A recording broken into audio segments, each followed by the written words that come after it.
We are currently reading the book Shahabnama. Today, we are presenting part 2 to you. Let's begin. In school, Maulvi Abdul Hanan was our teacher for Urdu and Diniyat for 2 years.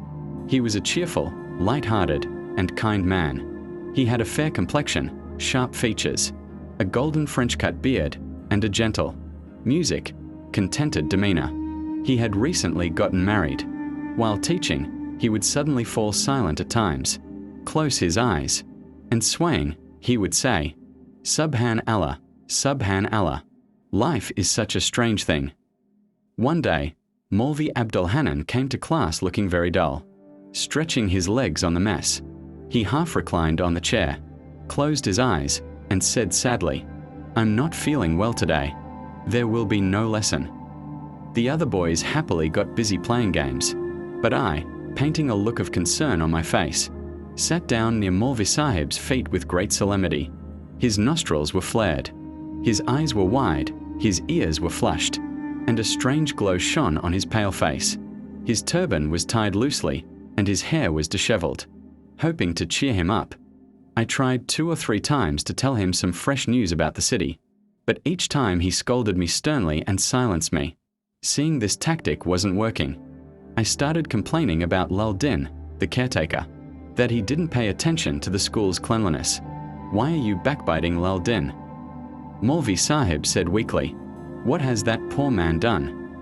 "Look, Maulvi Sahib," I complained. Even in our classroom, a rat dead of the plague was lying there. The arrow hit its mark. Maulvi Sahib jolted and stood up from his chair as if that very rat was lying right there. He recited Astaghfirullah, Astaghfirullah several times and, filled with anger, left the room looking for the culprit, Lal Din. After that, he didn't come to school for 2 days. On the 3rd day, I went to his house to check on his condition. Maulvi Sahib was lying on a cot, wrapped in a sheet, looking half dead. A thin, young new bride was sitting beside him, fanning him. The henna color was fresh on her hands. The fan's handle was also red. When she moved her hand, it seemed as if a fountain of blood was spraying onto Maulvi Sahib's golden beard. Should I buy potatoes, peas, coriander, and meat from the market? I asked. I had no experience in shopping for groceries, but I made the purchases very diligently and, upon returning, quoted the price of each item much lower than its actual cost. I covered the difference from my own pocket money. Sadka Begum was very happy. Stroking my head, she said, "Wow, Kaka, you are so clever. You shop very well. Keep coming to see Maulvi Sahib, and bring the groceries for me as well."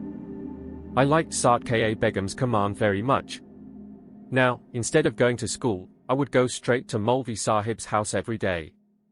I would find some excuse to get some extra money from home besides my pocket money and diligently subsidize Sadka Begum's grocery purchases. After a formal inquiry about Maulvi Sahib's health, I would go and sit in the kitchen with Sadka Begum. Sometimes I would peel pea pods, sometimes chop onions, sometimes grind spices. Whatever work she started, I would rush to help her with it. One day, when I reached their place, Sadka Begum was sitting there, having bathed and wearing new clothes. A black silk burqa was kept nearby. Maulvi Sahib was lying silently, his face covered. When I asked about his condition, he groaned from under the sheet and said, "Allah, Allah. It's not good. The gland has appeared." I asked with hopeful curiosity, "What's a gland?" "Filth in your mouth." Sadka Begum shouted angrily. "Is gland a minor illness? It's just a little fever." The blue velvet-like pupils of her eyes were filled with tears, just like dewdrops shatter when disturbed. She wiped her tears with the edge of her dupatta and, raising her henna-colored hands, began to pray for him. She had cleaned her teeth with a walnut bark, and her thin lips were gloriously red. Her face seemed sprinkled with flecks of gold and silver, as if she had just bathed in gram flour, yogurt, and milk. After the prayer, she blew on Maulvi Sahib. She draped the black silk burqa over herself as one dresses a doll in a gown. Looking at me, she said, "Kaka, will you come with me?" I jumped up happily, as if I had been invited to walk on clouds. "I have to go to the shrine of Roshan Shah Wali to offer a prayer," said Sadka Begum. "You come with me too." I had heard the name of Roshan Shah Wali. I had even visited his shrine from afar. There was a large grave on a tall platform of marble, always covered with green roses. At night, many lamps burned.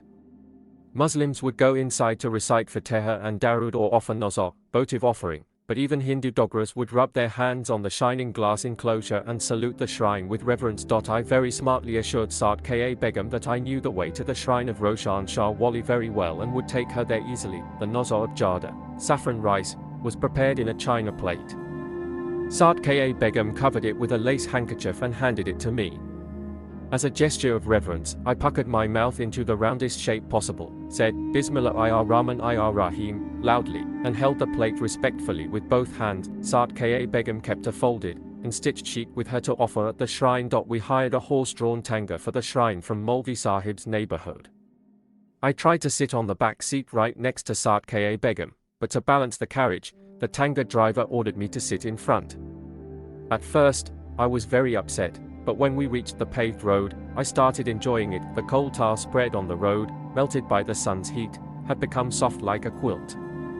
The clip-clop of the horse galloping swiftly, the vibration of the rubber tires, the trembling of the wheels, and the rustle of the black silk burqa flying in the air on the back seat began to sound like a harmonium, tabla, and sitar in my ears.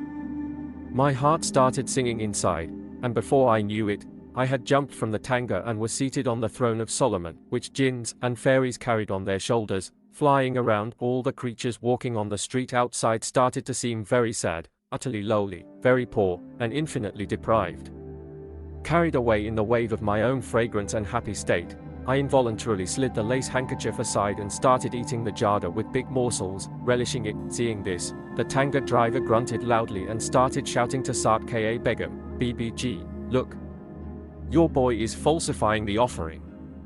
Now your wish will be ruined. Saad Ka Begum lifted her burqa and looked at me with great helplessness. The dewdrop-like pearls in her eyes began to break again. Like a lost, stray dog, I hung my head and sat quietly. When we reached Roshan Shah Wali, Saad Ka Begum sat down on the steps outside the shrine, disappointed.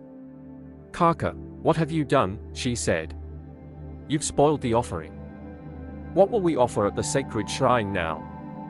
Thick tears began to fall from her eyes, like hot drops of wax falling rapidly in a row from a burning candle. I also put my head on her knees and started weeping profusely. Seeing us cry, a Malang, saint, from the shrine came over and said in a thundering voice, God bless the children. May the Pir, the helper, fulfill all your wishes. Come, Bibi, give me your offering, I will present it to His Holiness. Seeing an opportunity, I immediately handed the plate of jada to him. Saad Ka Begum presented the sheet. The Maulvi unfolded the sheet, measured it with his arms, and shaking his head in a regretful manner, said, It's a very small sheet, Bibi. Can't you see? His Holiness's shrine is so grand. Saad Ka Begum started crying helplessly, sobbing. The Malang probably took pity. He said, All right, Bibi, offer 1¼ rupees along with it. Allah, the king, will accept it. Saad Ka Begum counted her money, 2½ annas. I added mine, and with great difficulty we completed the 1¼ rupees and handed it to the Malang. For the return journey, we had no money for the tanga. Only 3 annas were left in my pocket. At the corner of Raghunath Bazaar, there was a betel leaf shop. I ran and got 2 sweet pans for 2 paise, wrapped in a packet. In the vegetable market, there were baskets full of berries. I got a heap of berries for 2 paise and had them put in my cap. Now we ate berries and chatted happily as we walked. I deliberately took long routes so that our journey would become longer and longer. In one alley, a vendor selling malai ice was calling out, carrying a wooden box under his arm. I rushed and got 2 paise worth of ice on a peepal leaf and ran to give it to Saad Ka Begum. She ate the ice quickly from inside her burqa. I licked the leaf clean. When we reached near the old palace of the Maharaja in the market, my pocket was empty. Otherwise, I would have surely thought of buying an ivory palace for Saad Ka Begum. When Maulvi Sahib's neighborhood came into